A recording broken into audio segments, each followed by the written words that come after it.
दशहरा में, दिवाली में और आगामी छठ में भी इन सभी चीज़ में अगर कोई असामाजिक तत्व इस तरह की गतिविधि करते हैं तो उस पर कठोर कार्रवाई की जाएगी। सीसीटीवी अनिवार्य रूप से लगाएं ताकि पूरी व्यवस्था की निगरानी हो सके और जो वहाँ पर क्यूइंग की व्यवस्था है, लाइन लगने की व्यवस्था है, वह सुचारू रूप से चल सके। तेज मोटरसाइकिल चलाते हैं, तेज़ गति से चलाते हैं, उसमें स्पेशल टाइप के इक्विपमेंट लगाते हैं जिससे कि थोड़ा माहौल बनाने का प्रयास करते हैं, उन सभी के विरुद्ध कड़ी कार्रवाई की जाएगी। उसके लिए जिला प्रशासन को सभी आवश्यक तैयारी करने का निर्देश दिया गया है। नमस्कार, मेरा नाम आलोक है। आप लाइव स्ट्रीम देख रहे हैं।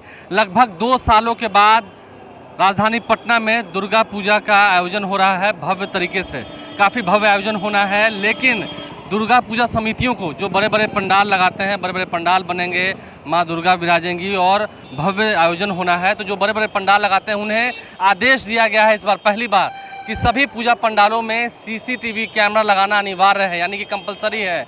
आपको बता दें, इस बार लाखों की संख्या में लोग जो हैं वो सड़कों पर दिखेंगे। लंबे समय के बाद, लगभग 2 सालों के बाद, कोरोना काल के बाद बड़े पैमाने पर दुर्गा पूजा का आयोजन हो रहा है, जैसे कि पहले होता रहा था कोरोना काल से पहले। तो ऐसे में आप देख सकते हैं सड़कों पर बड़े बड़े पंडाल जो हैं वो दिखने शुरू हो चुके हैं। ढांचे जो हैं वो बनकर तैयार हैं। अब महज कुछ दिनों के बाद ही नवरात्रि की शुरुआत होनी है। तो ऐसे में दुर्गा पूजा समितियों को पहले से ही आदेश दिया गया है। दीपावली का त्यौहार भी जल्द आ रहा है, तो ऐसे में तमाम जितने आयोजक हैं, जो आयोजन करते हैं, उन्हें निर्देश किया गया है कि सीसीटीवी कैमरा लगाना है। साथ ही साथ जो सड़कों पर मंचले होते हैं, जो असामाजिक तत्व होते हैं, जो माहौल बिगाड़ते हैं, उन्हें बख्शा नहीं जाएगा।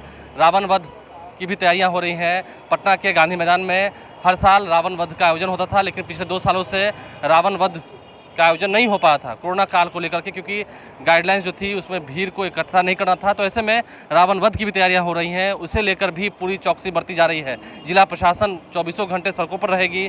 पटना के प्रमंडलीय आयुक्त कुमार रवि से जब हमने बातचीत की है इस पूरे मसले पर, दुर्गा पूजा और दीपावली में क्या कुछ तैयारियां की गई हैं, कैसे निर्देशित किया गया है, इन कामों को करना है जो वो कह रहे हैं, ज़रा सुन लीजिए। जितने आयोजक हैं क्या कुछ वो कह रहे हैं, ज़रा आपको सुनवाते हैं। लंबे समय बाद राजधानी पटना में दुर्गा पूजा को लेकर के भव्य तैयारियां हो रही हैं, भव्य आयोजन होगा। लाखों की संख्या में लोग इस बार सड़कों पर उतरेंगे, क्योंकि अब कोरोना का खतरा भी काफ़ी कम हो गया है। तो ऐसे में इस बार नई व्यवस्था लागू करनी होगी, चाहे वो दशहरा की बात हो, रावण वध की बात हो, या फिर दीपावली तक। हर एक चीज़ पर प्रशासन अलर्ट है और इस बार नई व्यवस्था भी की गई है। इस वक्त पटना के प्रमंडलीय आयुक्त कुमार रवि हमारे साथ हैं। इस बार चुनौतियां होंगी, क्योंकि पटना का जो ट्रैफिक प्लान है वो भी बदला हुआ है। ऊपर से लाखों की संख्या में लोग उतरेंगे दशहरा देखने के लिए। 2 साल बाद भव्य आयोजन हो रहा है। देखिए, सबसे पहले तो यह लोगों को ये समझ लेना ज़रूरी होगा कि भले ही कोरोना अब महामारी के रूप में नहीं है, लेकिन उसके लिए सतर्कता बहुत ही ज़रूरी है। जहाँ कहीं भी भीड़ होगी और जहाँ भी कहीं लोग एकत्रित हो गए तो वहाँ कोरोना के कुछ जो मानक अभी भी हैं उसको पालन करना चाहिए। गाइडलाइंस को फॉलो करना होगा। और ख़ास करके ऐसे लोग जिनको ये संभावित उनको लक्षण हैं तो उनको इस तरह के आयोजन से बिल्कुल दूर रहना चाहिए। इसके अतिरिक्त फिर भी हम लोग ये उम्मीद करते हैं कि चूँकि विगत 2 वर्षों में ज़्यादा रेस्ट्रिक्शंस थे तो उसके कारण इस वर्ष ज़्यादा भीड़ पूजा पंडालों में होगी। तो उसके लिए जिला प्रशासन को सभी आवश्यक तैयारी करने का निर्देश दिया गया है। खास करके जितने भी हम लोग की सड़कें हैं और उस पर ट्रैफिक के जो प्लान है उसको फिर से देखने का निर्देश दिया गया है, और ताकि पूरे सुचारू ढंग से ट्रैफिक की व्यवस्था हो। और इसके साथ साथ सुरक्षा व्यवस्था के लिए पर्याप्त संख्या में दंडाधिकारी और पुलिस पदाधिकारी, पुलिसकर्मी की भी तैनाती की जाएगी। इस बार हमने देखा है कि आपने जिलाधिकारियों के साथ, सभी अधिकारियों के साथ बैठक की है और निर्देश ये दिया है कि बड़े बड़े जो पूजा पंडाल बन रहे हैं उसमें सीसीटीवी कैमरा लगाना ये पूजा समितियों के लिए अनिवार्य कर दिया, कंपलसरी है। जितने भी बड़े पूजा पंडाल रहते हैं उसमें प्रायः लोगों की भीड़ काफ़ी ज़्यादा रहती है, और ख़ास करके उसमें महिलाएं, बच्चे और बड़े बुजुर्ग आते हैं। तो उनकी सुरक्षा के लिए और वहाँ पूरी देख रेख करने के लिए सभी पूजा पंडाल ऐसे जो हैं उनके लिए निर्देश दिया गया है कि उसमें सीसीटीवी अनिवार्य रूप से लगाएं ताकि पूरी व्यवस्था की निगरानी हो सके और जो वहाँ पर क्यूइंग की व्यवस्था है, लाइन लगने की व्यवस्था है, वह सुचारू रूप से चल सके। महिलाओं के लिए अलग, पुरुष के लिए अलग जो व्यवस्था हाँ, उसमें महिलाओं के लिए अलग, पुरुष के लिए अलग, और इसके लिए पर्याप्त संख्या में वॉलंटियर्स भी वहाँ लगाए जाएँ। वहाँ आयोजक मंडल के भी लोग स्वयं रहें मौजूद और पूरी व्यवस्था को देखें। और ख़ास करके सप्तमी के पश्चात जो 2-3 दिनों की भीड़ रहती है उसमें व्यवस्था बेहतर हो, इसके लिए पूजा समितियों को निर्देश दिया गया। एक बड़ी रहती है सर हर बार, खास करके इस बार हम इसलिए कह रहे हैं क्योंकि 2 सालों के बाद हुआ है, तो सभी लोग निकलेंगे गाड़ियाँ लेकर के। तो ट्रैफिक प्लान जो है वो कैसा है, जाम काफ़ी लगा रहेगा?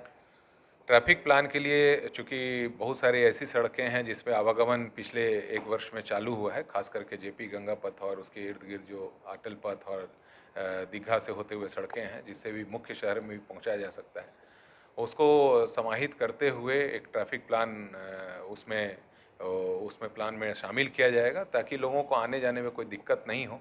और जो भी कई जगहों पर पटना मेट्रो के भी कार्य चल रहे हैं जिसके कारण रास्तों में परिवर्तन हुए हैं और उसमें रास्ते भी थोड़े से रिस्ट्रिक्ट हुए हैं, तो उन सभी को ध्यान में रखते हुए ट्रैफिक प्लान बनाने का निर्देश जिला प्रशासन को दिया गया। अंतिम सवाल यह है कि कुछ लोग होते हैं जो रंग में भंग डालते हैं, कुछ मनचले होते हैं, उन पर भी नकेल कसी जाएगी प्रशासन है? इसमें बिल्कुल 24 घंटा निगरानी की जाएगी और खास करके कई बार दशहरा और दिवाली दोनों में। दशहरा में, दिवाली में और आगामी छठ में भी इन सभी चीज़ में अगर कोई असामाजिक तत्व इस तरह की गतिविधि करते हैं तो उस पर कठोर कार्रवाई की जाएगी।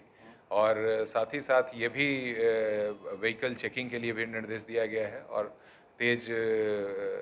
आप तेज़ मोटरसाइकिल चलाते हैं, तेज़ गति से चलाते हैं, उसमें स्पेशल टाइप के इक्विपमेंट लगाते हैं जिससे कि थोड़ा माहौल बनाने का प्रयास करते हैं, उन सभी के विरुद्ध कड़ी कार्रवाई की जाएगी। मतलब माहौल बिगाड़ने वालों को बख्शा नहीं जाएगा, एकदम इसमें कड़ी कार्रवाई करने का निर्देश दिया गया। देखिए जो माहौल बिगाड़ेंगे कार्रवाई कड़ी की जाएगी। पटना के प्रमंडलीय आयुक्त हमारे साथ थे, उच्च स्तरीय बैठक हुई है, सभी अधिकारियों को निर्देश दिया गया और अब बस दुर्गा पूजा की शुरुआत होने वाली है, उससे पहले जिला प्रशासन ने भी तैयारी कर ली है।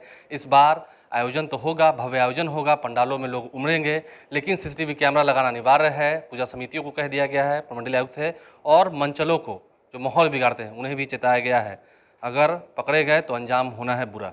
हमारे चैनल को सब्सक्राइब कर लें, साथ साथ फेसबुक पेज भी लाइक करें। धन्यवाद।